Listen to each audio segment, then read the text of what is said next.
But in the heart there are 4 nadis. And the one nadi goes to Muladhara. And if you cross the limits of Muladhara, it goes to hell. That's why they say that Shiva is a destroyer. Actually, you ask for your destruction. And when you ask for your destruction, you have it.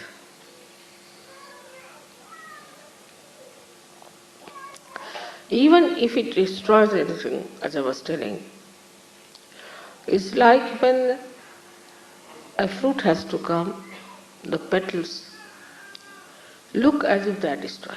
As I have destroyed, I would say, many of your things, you can call it like your conditionings, your ego, your racialism, your fanaticism, all this has been destroyed in Sahaja. This has to be destroyed for the beauty to come out. So when your maryadas cross beyond a certain point, you go to your destruction. In 4 directions there are destructions built, as there are 4 nadis. So now what is to be done?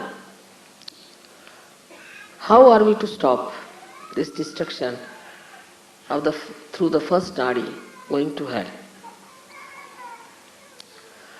One of the qualities of Shiva is that his innocence. He is extremely innocent. He is innocent like a child. His innocence personified. So, we have to put our carnal desires, dissolve them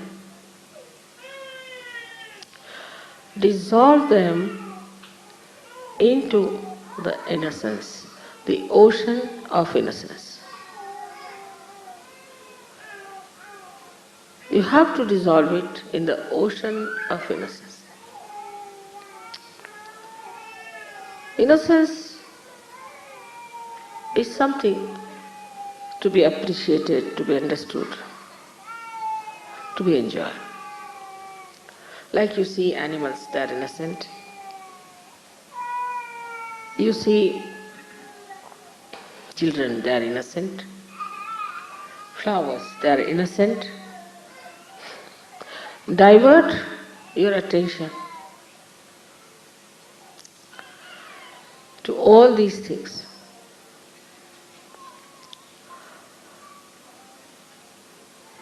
You see, on walking on the street, what is there to see best? Is all at 3 feet height. You see at 3 feet height all the flowers, all the beautiful grass, all the children who are about 3 feet are the best. We need not see people who are above that. Just see on 3 feet level.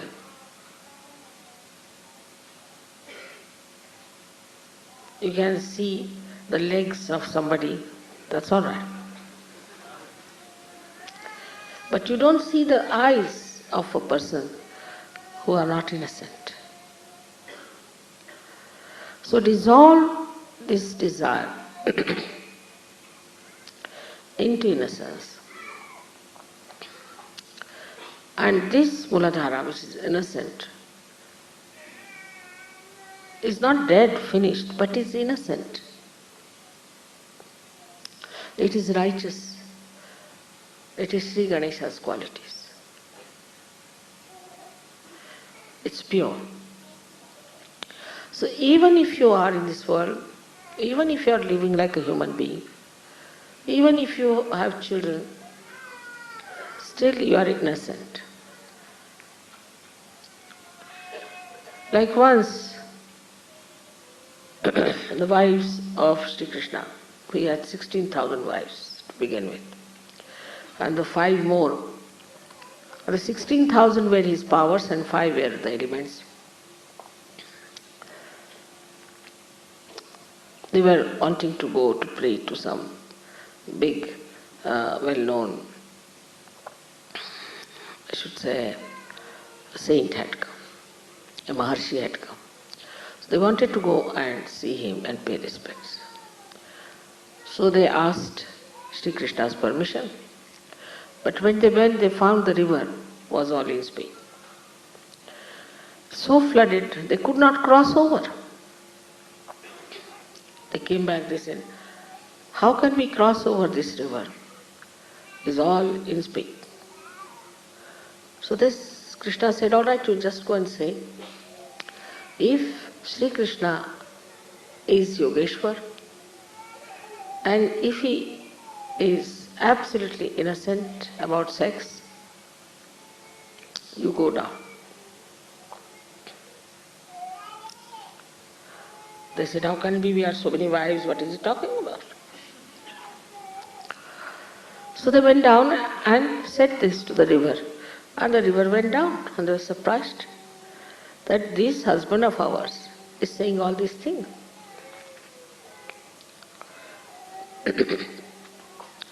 They went across and worshipped that rishi, and they were coming back again, the river was in floods. So they went back to the rishi and said, now how are we to cross over because it's in floods? They said, how did you come? So they told the story of Sri Krishna. Now they had fed this rishi with food and fruits and he had eaten such a lot. All right, you go and tell this river that this rishi has not eaten at all anything. He said, how can it be just now you ate before us? He said, just go and see. They went back and told this to the river. The river again went down. So to live in this world, to be a wife or to be a husband, to be married, whatever it is, you can be innocent, absolutely innocent about it. That's the sign of your purity. The second nadi, the second channel that can take you to destruction is desire. That's why Buddha has said that desirelessness is the only way that people do not get old, nor sick, nor worried.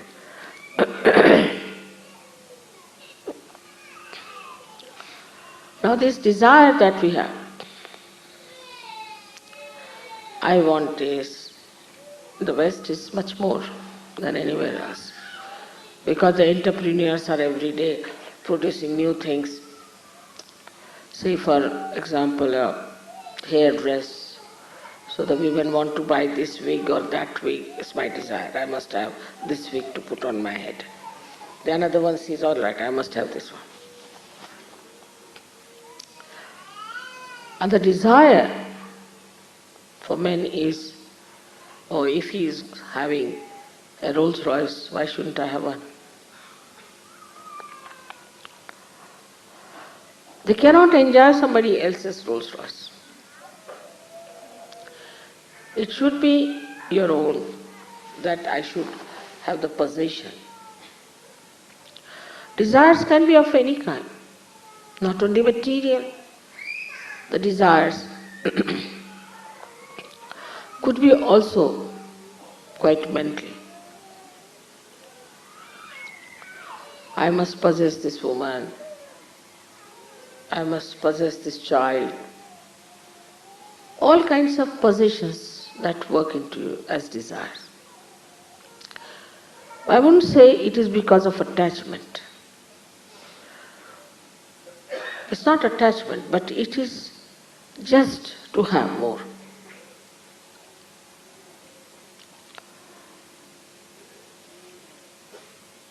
Go on adding up things, getting things.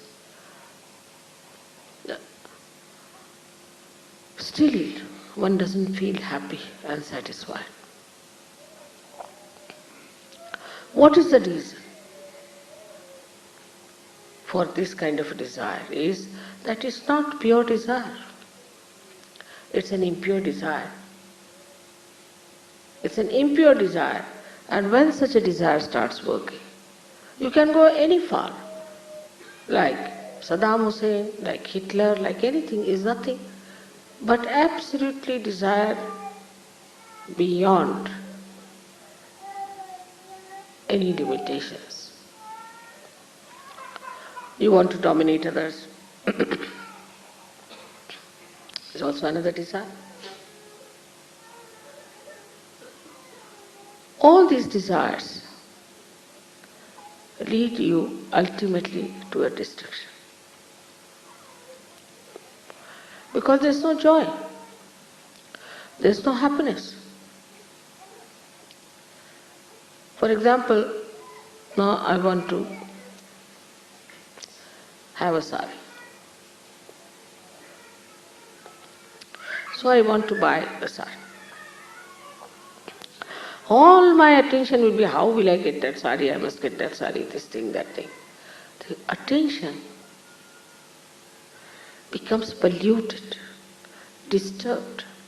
For a nonsensical thing like a sari, the attention which has to enjoy the spirit, which has to nourish the spirit, becomes disturbed because of desires. In the first place, the attention is disturbed because we are not innocent. In the second place, the attention gets into turmoil because we have desire.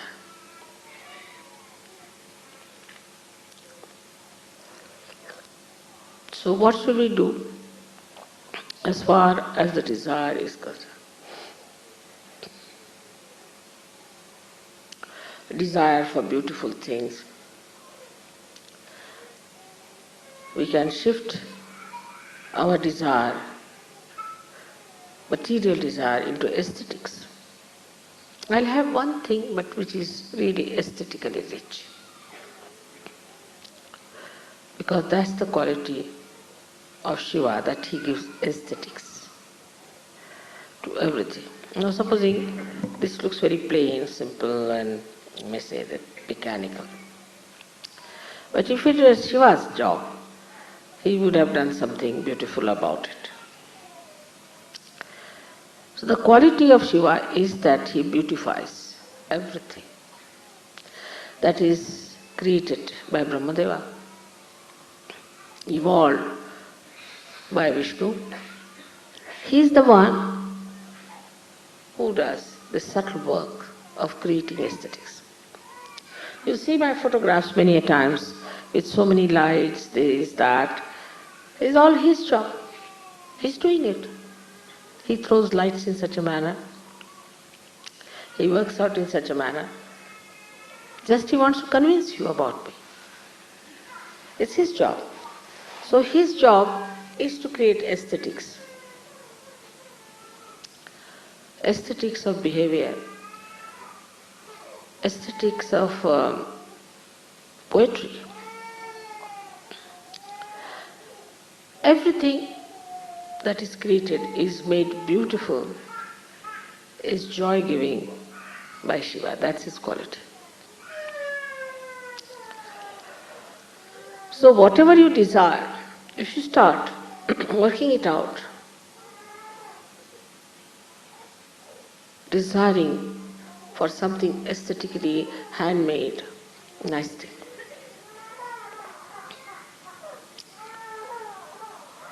gradually you will find you will end up with vibrations, because all beautiful things have vibrations. And to have the vibrations, you will have to go to pure desire.